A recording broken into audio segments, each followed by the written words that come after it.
지금은 시스템 리스크나 뭐 경제 위기까지는 오지 않을 것 같다라는 게 이제 제 개인적인 생각이고, 만약에 그런 리스크가 없다 그러면 하반기에 충분히 이제 경기가 반등할 수 있고, 그러면 이제 주가는 6개월이나 9개월 선행하기 때문에 지금이 충분히 바닥권이다. 그 경기 침체가 어느 정도 이슈가 네. 발생하는 그런 지점이 한 1분기, 2분기 이렇게 네. 좀 예상을 합니다.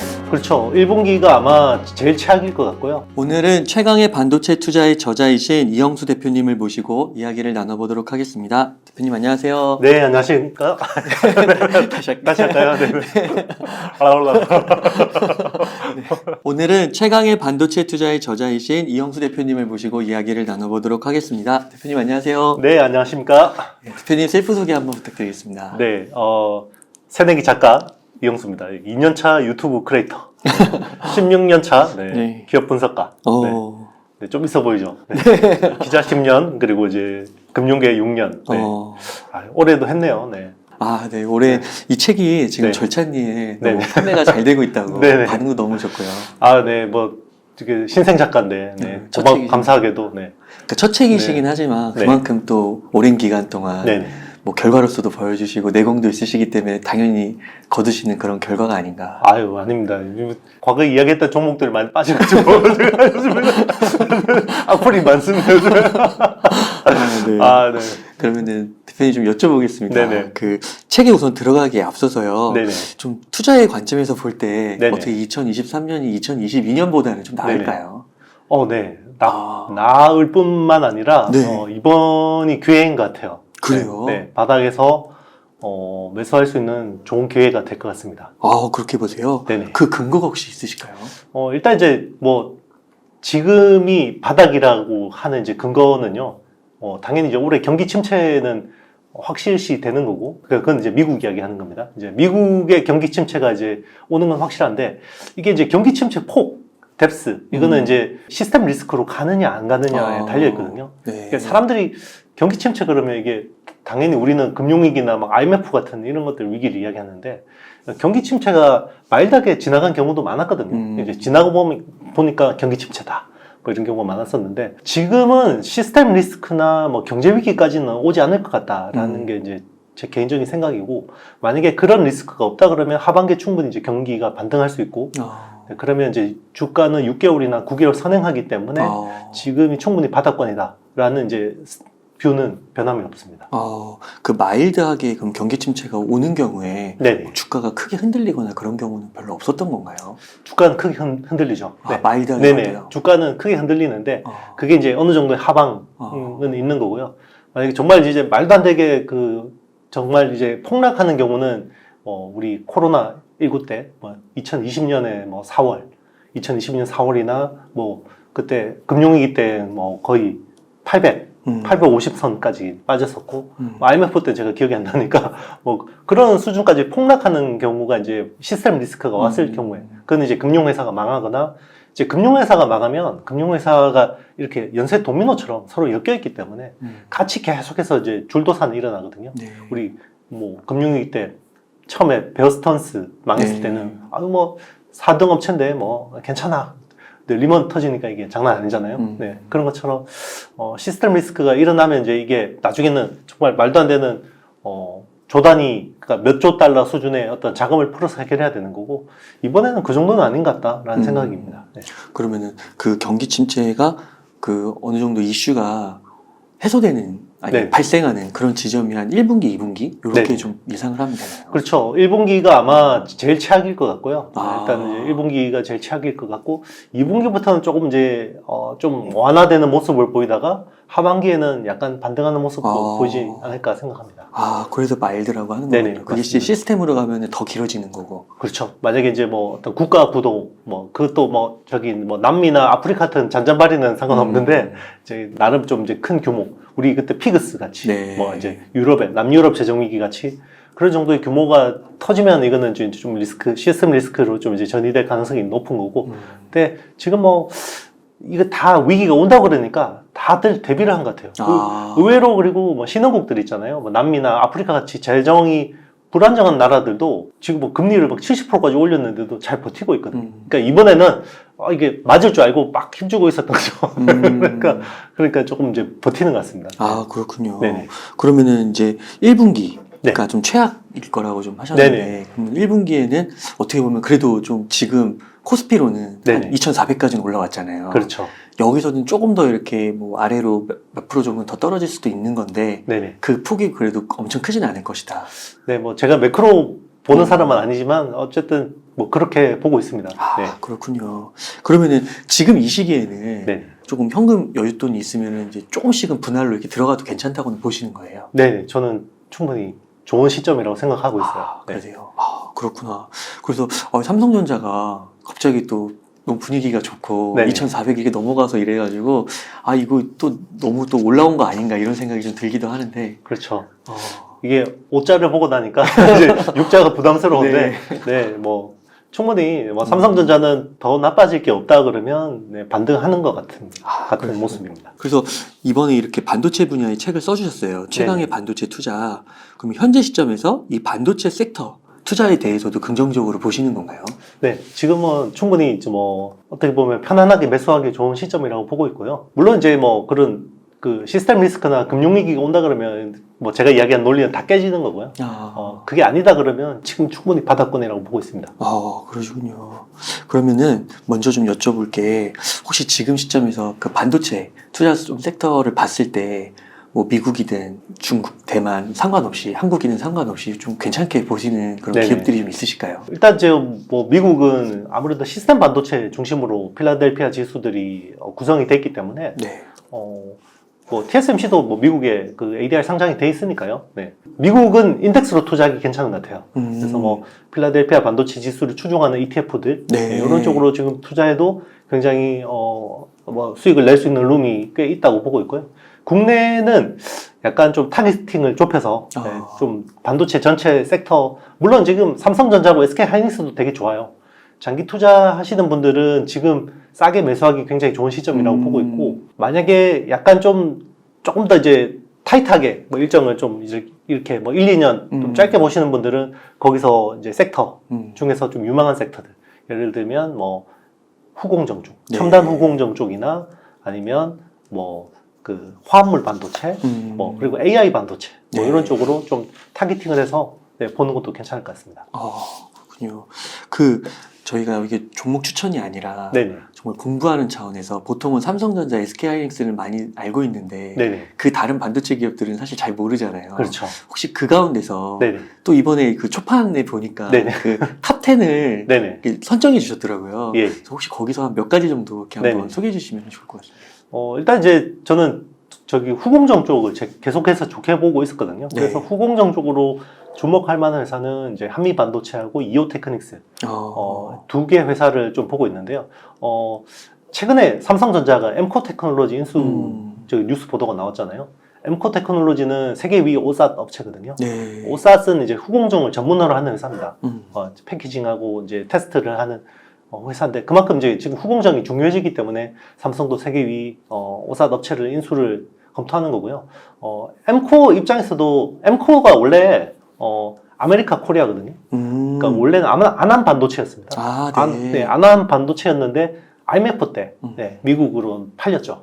네, 미국으로 팔린 건데 그거를 이제 삼성이 다시 가져오려고 하는 이유가 있는 거고 그거는 이제 후공정 기술이 그만큼 중요해지고 있기 때문에 좀 이제 그 삼성 입장에서도 뭐 X큐브, I큐브, H큐브 같은 어드밴스드 패키징 기술을 내놨는데 이 컨셉은 있는데 이거를 구현하려고 하니까 쉽지가 않은 거죠. 그래서 전문 후공정 회사를 인수를 해서 기술을 이제 흡수하는 쪽으로 이제 생각을 하는 것 같고 그동안에는 어떻게든 자체적으로 해보려고 많이 했어요. 그래서 온양에 후공정 팹이 있거든요. 삼성도 후공정 라인이 있는데 거기는 너무 오래됐고 네, 그리고 첨단 후공정을 하기에는 좀 AI용 뭐 이런 쪽으로 하기는 좀 어렵다고 판단한 것 같아요. 그래서 물론 자체적으로도 하지만 이제 외부 엠코 테크놀로지를 뭐 인수합병해서 뭐 이제 좀 하려는 움직임이 있을 것 같고 엠코 입장에서도 세계 1위 오삿 업체는 ASE라는 대만 업체인데 캐파 규모가 한 3배가 차이 나요. 1, 2위가요? 네, 1, 2위가 한 3배가 차이 납니다. 와. 그래서 뭐 사실 뭐 TSMC하고 삼성전자 파운드리하고 비슷한 요즘 뭐 이런 스탠스라고 봐야 되는 건데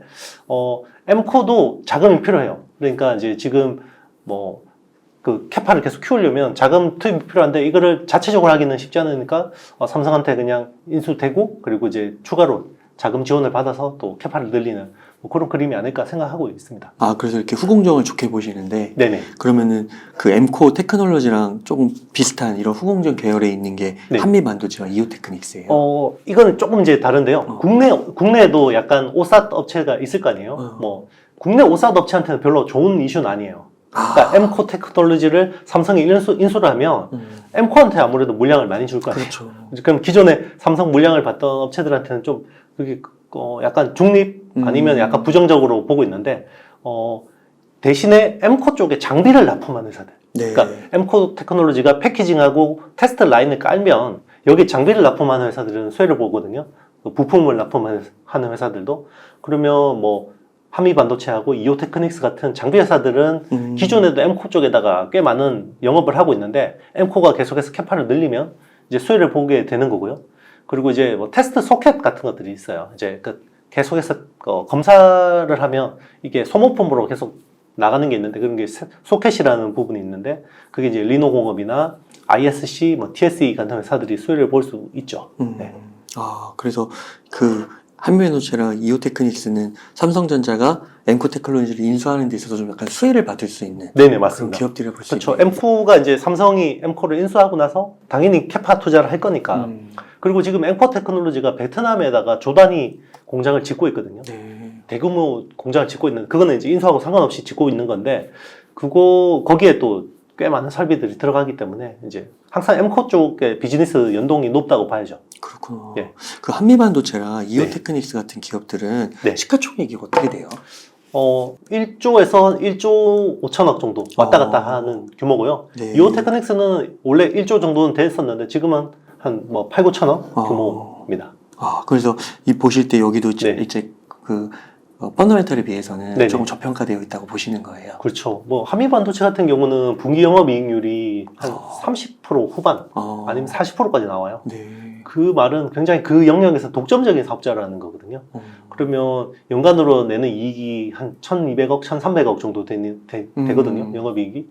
그러면 영업이익률이 30%라는 거예요? 네네. 와. 네. 장비 회사, 오, 네. 소프트웨어 회사도 아닌데. 네. 네, 그러니까 뭐 이게 계속해서 매출이 커지면 이익이 그렇게 훼손될 가능성은 크지 않아요. 그러면 굉장히 앞으로 또 높은 멀티플을 받을 수 있죠. 지금 뭐 PR이 한 15배 정도 수준으로 받고 있는데 앞으로 더 많이 받을 수 있어요. 최근에 보면 약간 그 후공정, 그러니까 글로벌리 보면 엠코 테크놀로지가 지금 신고가거든요. 예. 미국 나스닥에서. 그리고 약간 유럽의 네덜란드의 베시라는 업체가 있어요. 원래 비실리콘이라는 회사인데 이제 BSI라고 이제 베시라고 이제 티커가 돼 있는데 베시가 아마 그 독일 증시에 상장이 돼 있는데 여기도 거의 신고가 부근에서 많이 지금 있고요. 그리고 일본의 디스코라는 회사가 있어요. 네. 그 디스코라는 회사도 오삿 업체에다가 장비를 납품하는 회사예요. 그러니까 뭐 웨이퍼를 자르거나 아니면 뭐 그라인더 이런 쪽 하는 회사인데 거기도 최근 신고가거든요. 그러니까 그만큼 지금은 어드밴스드 패키징, 그러니까 후공정 쪽으로 굉장히 많은 어떤 역량을 투입하는 시기라고 봐야 되는 거고요. 최근에 뭐 인텔 사파이어 래피드 같은 경우도 그게 멀티타일 구조거든요. 네. 그게 멀티타일이라는 게 칩을 여러 개를 이렇게 패키징 하나로 하는 거고요. 그게 칩렛이라는 AMD 칩렛이라는 그 구조와 멀티타일 같은 용어고, 그리고 이제 그 EMIB라고 해서 칩끼리 연결하는데 기존에는 PCB 가지고 이렇게 연결했는데 이제는 뭐 실리콘 브릿지나 실리콘 인터포저 같은 것들로 이제 연결해서 약간 그러면 기존에는 뭐 그냥 약간 단독주택 짓는 이게 반도체 설계가 단독주택이나 아파트 같은 구조였다 그러면 이제는 주상복합 뭐 여의도 IFC 몰 같은 거 있잖아요. 밑에는 다 이렇게 연결되어 있는데 건물 위에 보면 따로 있고 뭐 이런 식으로 구조가 바뀌는 거죠. 네. 그러면 거기 관련된 이제 장비, 그리고 이제 여기 또 이제 그러면 검사가 굉장히 빡빡해지잖아요. 서로 연결이 잘 됐는지. 이제 그런 거는 이제 인텍 플러스 같은 회사들이 또 이제 검사 3D AOI로 검사를 해야 되기 때문에 뭐 그런 쪽으로 좀 수혜를 볼 수 있죠. 그러면 이렇게 한미반도체나 이오테크닉스 주가가 좀 빠진 이유가, 네네. 저평가를 받는 이유가 그 반도체 섹터 자체가 엄청 빠졌잖아요. 네네, 나스닥보다도 더 빠지고, 그렇죠. 그리고 이제 경기가 안 좋을 것이라고 얘기하니까 반도체가 민감하게 좀 반응을 한 것 같은데 그런 이유 때문인데, 네. 앞서서 말씀해 주신 것처럼 이제 마일드하게 지나가고 음. 하게 되면 하반기부터는 좀 움직일 수 있는. 그렇죠. 아마 그 제일 민감하게 먼저 반응하는 쪽은 메모리 반도체일 것 같아요. 네. 그러니까 지금 이야기하는 건 우리 다 시스템 반도체 이야기거든요. 아. 그러니까 메모리 반도체는 약간 커머디티 성격이에요. 그러니까 재고라는 게 있거든요. 그러니까 쟁겨놔도 필요할 때 쓰면 되는 거니까 어떤 보드든 꽂아서 쓸 수 있는 거니까 약간 커머디티 돼 있는 거고요. 시스템 반도체는 주문형이에요. 철저하게. 네. 그렇기 때문에 이번에 반도체 쪽이 약간 빠질 때도 메모리가 먼저 빠졌잖아요. 그 다음에 파운드리 버티다가 작년 4Q부터 이제 빠지기 시작하잖아요. 똑같아요. 반등할 때는 메모리 먼저 반등할 겁니다. 지금 그러면 지금 그러니까 삼성전자, SK 하이닉스, 마이크론 같은 주가들이 움직이는 이유는 메모리가 먼저 반응하는데 결국 시스템 반도체는 방향성이라는 거예요. 최근에 챗 GPT라고 되게 네. 핫하잖아요. 네. 그러니까 챗 GPT가 우리는 원래 작년까지 별로 생각도 안 하다가 갑자기 막 나오잖아요. 그게 결국 AI거든요. 초거대 AI인데 그럼 초거대 AI를 구현하려면 결국 다 서버 단에서 백업이 돼야 되거든요. 그럼 그런 것들은 생각지 않은 수요들인 거죠. 갑자기 마이크로소프트가 오픈 AI에다가 120조를 투입했어요.